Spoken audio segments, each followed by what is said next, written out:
ఇప్పుడు మనకి దేవుడి రూమ్స్ చాలా చిన్నగా వస్తున్నాయి కదా! రూమ్స్ రావడమే కష్టంగా ఉంది. దానికి తోడు చాలా చిన్నగా ఇస్తున్నారు. నేనైతే దాన్ని కొంచెం చేంజ్ ఓవర్ చేద్దామని చెప్పి ఏదో నాకు ఉన్న ఆలోచనతో, నాకున్న టైంలో ఇలా అయితే ట్రై చేశాననమాట. ఈరోజు వీడియోలో చూసేద్దాం. Hello guys! Welcome back to our channel. అందరూ ఎలా ఉన్నారు? నేనైతే సూపర్‌గా ఉన్నాను. ఇది మా దేవుడి రూము. అందులో ఒక వాల్ అయితే చూపిస్తున్నాను. దానికి కావాల్సినవన్నీ నేను కొనుక్కున్నాననమాట ముందు. బేసిక్‌గా నాకు ఇల్లంతా అక్కడక్కడ కొంచెం కొంచెం మేకోవర్ చేయాలనే థాట్ అయితే ఉండింది. బట్ ఎలా వస్తదో తెలీదు. దట్ వాల్ పేపర్స్ కదా! ఎలా వస్తాయో తెలీదని చెప్పి నేనైతే ఒక 4 షీట్స్ అయితే ఆన్‌లైన్‌లో ఆర్డర్ చేసేసాను. అవి వచ్చాక అవి 3 బానే ఉన్నాయి. ఒకటైతే బాగా ఫోల్డ్స్ అయిపోయింది. సరే ట్రై చేద్దాం దేవుడి రూమే కదా అని చెప్పి చిన్న రూమ్. సో, ట్రై చేద్దామని చెప్పి స్టార్ట్ చేశాననమాట. స్టార్ట్ చేయకముందు చాలా అనుకున్నాననమాట. కాకపోతే స్టార్ట్ చేశాక ఏమర్థమైందంటే, అంత చిన్న రూమ్‌లో నేను ల్యాడర్ పెట్టుకొని ఎక్కడమే కష్టం. దానికి తోడు ఫోను ఇయన్నీ అంటే చాలా కష్టం అనిపించింది. ఎందుకంటే వాళ్ళు ఇచ్చేది చిన్న రూమ్. దట్ టూ డైమెన్షన్స్ కరెక్ట్‌గా ఉండవు. అప్పుడు అనిపించింది, ఈ కన్‌స్ట్రక్ట్ చేసేవాడు ఎందుకురా బాబు స్ట్రెయిట్‌గా కట్టాడు అని చెప్పి. అసలు ఎంత ఎగుడు దిగుళ్ళు ఉన్నాయో, కరెక్ట్‌గా లెంగ్త్ లేదు, కరెక్ట్‌గా హైట్ లేదు. దేవుడా! ఒకానొక టైంలో మా హస్బెండ్ వచ్చి అయితే నన్ను తిట్టారనమాట. ఎందుకు నీకు ఇంత కష్టపడి ఆ ల్యాడర్ వేసుకొని ఎక్కి అతికించాలా అది ఇది అని చెప్పి. But end of the day మనకి మన సాటిస్ఫాక్షన్ ఇంపార్టెంట్ కదా! మన చేతులతో మనం చేసుకుంటే ఆ సాటిస్ఫాక్షనే వేరు కదా! ఫస్ట్ యాక్చువల్గా ఫోల్డ్ అయిపోయిందనమాట ఆ వాల్పేపర్ డెలివరీలో వచ్చేటప్పుడే. సో అవన్నీ తీసుకొని నేను వేసుకునేసరికి లేట్ అయిపోయింది. దానికి తోడు ఏంటంటే రోల్ రివర్స్ ఇచ్చారనమాట. ఫ్లవర్స్ పైకి లేవు, కిందకి ఇచ్చాడు. సో రోల్ మొత్తం ఓపెన్ చేసుకొని చేయాల్సి వచ్చిందనమాట. నేను ఇక్కడ ఎంత కష్టపడిపోతున్నానని మా హస్బెండ్ ఒక చిన్న టేబుల్ ఫ్యాన్ తీసుకొచ్చి పెట్టారనమాట పైన. అసలు యాక్చువల్‌గా అప్పుడు అనిపించింది దేవుడా!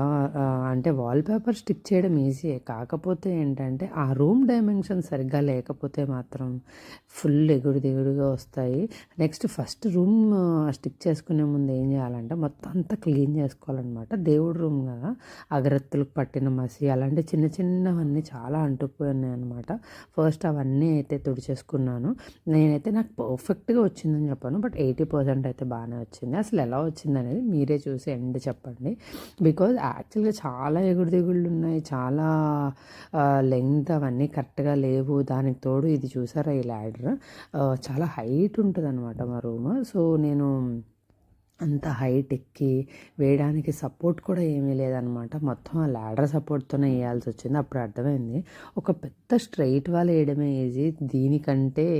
సో, ఎప్పుడన్నా ఒక మంచి స్ట్రెయిట్ వాల్ ఎతుక్కొని దానికేస్తే బాగుండేదని అనిపించింది. బట్ నేనైతే ఇది స్టార్ట్ చేశాక చాలా తెలుసుకున్నాననమాట. ఇదేం అంత ఈజీ కాదు. నెక్స్ట్ ఇంకోటి ఏంటంటే, మనకి హైట్ ఉండడం వల్ల సపోర్ట్ పట్టుకొని వేయడానికి కూడా ఏదీ లేదనమాట. సో, అలా అయితే కంటిన్యూ చేశాను. ఉన్న కాసేపట్లో కాసేపు స్టిక్ చేసి, మళ్ళీ ఇంట్లో వంట చేసుకొని, మళ్ళీ కాసేపు స్టిక్ చేసి అలా చేశాననమాట. ఇది చాలా హైట్ ఎక్కువ ఉంది రూమ్. హైట్ ఎక్కువ ఉండడం వల్ల మాకు సరిపోలేదనమాట ఒక షీట్. కింద ఇంకా డిజైన్ వేయాలని చెప్పి ఇంకా ఆ వాల్ పేపర్స్ అయితే ఆర్డర్ చేశాను. అవి ఇంకా రాలేదు. మీన్‌వైల్ అయితే అసలు ఎలా వచ్చింది అవుట్‌పుట్ నా కష్టానికి అని చెప్పి చూపిద్దామని అయితే ఈ వీడియో చేశాను. మీరైతే ఎండ్ దాకా చూసేయండి. అవుట్‌పుట్ ఎలా వచ్చిందో నాకైతే కమెంట్ చేయండి. ఇంకా చాలా స్టిక్ చేయాలి. బట్ అన్నీ రాలేదు. సో, ఉన్న వరకు స్టిక్ చేసి మనకి ఖాళీ దొరికింది వీకెండ్ కాబట్టి వీకెండ్‌లో కొద్దో గొప్పో స్టిక్ చేసేసి అదైతే మీకు చూపించాలని అయితే స్టిక్ చేసేసాననమాట. యాక్చువల్‌గా ఇవి చేయాలంటే చాలా పేషెన్స్ ఉండాలి. నాకైతే అదే అనిపించింది. చాలా పేషెన్స్ ఉండాలి. ఎందుకంటే ఇవి ఎగుడు దిగుడుగా వచ్చినప్పుడు వాటిని సెట్ చేసుకోవాలి. నెక్స్ట్ చిన్న చిన్న ఎయిర్ బబుల్స్ వచ్చినప్పుడు చిన్న చిన్న హోల్స్ పెట్టుకొని అవి తీసుకోవాలి. కిందకి పైకి ఇలా ఎక్కుతుంటే ఒకానొక స్టేజ్‌లో అయితే ఈ ల్యాడర్ జారిపోయిందనమాట. నాకైతే ఫుల్ భయమేసింది. కాకపోతే ఇంక అట్లా సమ్‌హౌ మేనేజ్ చేసి స్టిక్ చేసేసాననమాట. ఇంకొక సైడ్ అయితే దేవుడు వాల్ పేపర్ స్టిక్ చేద్దామని అయితే అనుకుంటున్నాను. ఇప్పుడైతే బయటకొచ్చి చిన్న వంట పని ఉంటే అది చూసుకొని మళ్ళీ ఈ పని అయితే స్టార్ట్ చేసేసాను అనమాట. సో త్వరగానే అయిపోయింది. కాకపోతే ఈ రూమ్ కొంచెం ఎగుడు దిగుడుగా డైమెన్షన్ సరిగ్గా లేకపోవడం వల్ల అవన్నీ సెట్ చేసుకోవడం చాలా కష్టమైపోయింది. దానికి తోడు 1, 2 రోల్స్ చాలా ఫోల్డ్ అయిపోయి వచ్చాయి డెలివరీలో వచ్చేటప్పుడే ఫ్లిప్కార్ట్లో. సో కొంచెం ఆ ఫోల్డ్స్ అన్నీ తీసుకొని నెక్స్ట్ రోల్ అంతా ఓపెన్ చేసి రివర్స్ రావడం వల్ల మళ్ళీ రివర్స్గా ఫోల్డ్ చేసుకొని అవన్నీ వేసేసరికి చాలా స్టార్టింగ్లో కొంచెం కష్టం అనిపించింది. కాకపోతే ఒక 2 రోల్స్ వేసాకైతే కొంచెం సెట్ అయిపోయింది, అలవాటు అయిపోయింది అనమాట. మా పాప అప్పుడే స్కూల్ నుంచి వచ్చింది, ఆమె రియాక్షన్ చూసేయండి. కన్నా సర్ప్రైజ్,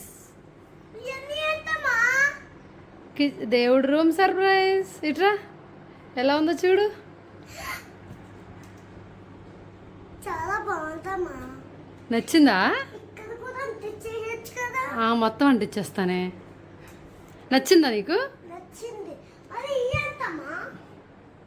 అమ్మా, అది ఏంటి? దేవుడు క్లీన్ చేసి పెట్టాలి. ఫైనల్ అవుట్పుట్ అయితే ఇదన్నమాట. నాకైతే బాగా నచ్చింది. మన చేతులతో మనం చేసుకుంటే ఎంత హ్యాపీగా ఉంటుందో కదా.